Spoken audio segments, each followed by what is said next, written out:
सुकिंदा पाख दुईटी नदी पार होई ढेंकानाल जिले में पहुंचला गजराज। गत शनिवार ठारू सुकिंदा और कलिंगनगर थाना अंचल रे लोकंक मध्यरे आतंक सृष्टि करिथिबा गजराज रविवार अपराह्न 4 घटिका समय सुकिंदा पाख दुईटी नदी पार होई ढेंकानाल सीमांत रे पहुंचीथिबा सुकिंदा वन विभाग पक्षरु सूचना मिली। गत शनिवार सकाळू कलिंगनगर थाना अंतर्गत ड्रोजर पड़िया निकट रे देखा देइथिबा एही गजराज ओलिया अभेपुर होई संसाइल छकरे पहुंची मुख्य राजपथ देई सुकिंदा स्थित रंगीटांगर काजू जंगल रे लुचि रहिथिला। दिन तमाम सुकिंदा और टमका वन विभाग टीम चेष्टा करथिले मध्य गजराज को घोड़े सक्षम होई पारि नथिले।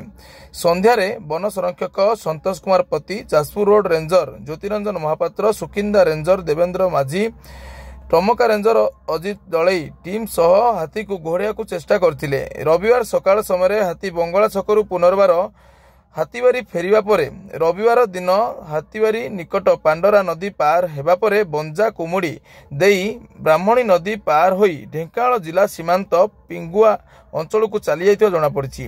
एही दुई दिन मध्यरे हाथी जीवा आसीबा समय किछि फसल नष्ट होइथिबा बेले कोनोसी धन जीवन हानि होई नथिबा जणा पड़िछि। रास्ता में घुमारो ए माइले रे तते माइला है ए माइले रे तकु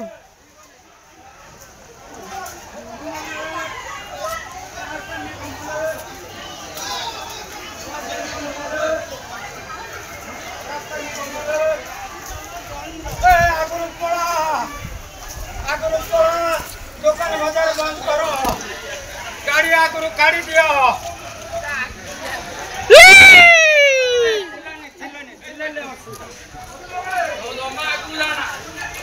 नाई मां हमें जानी चु ए पीछे हटो।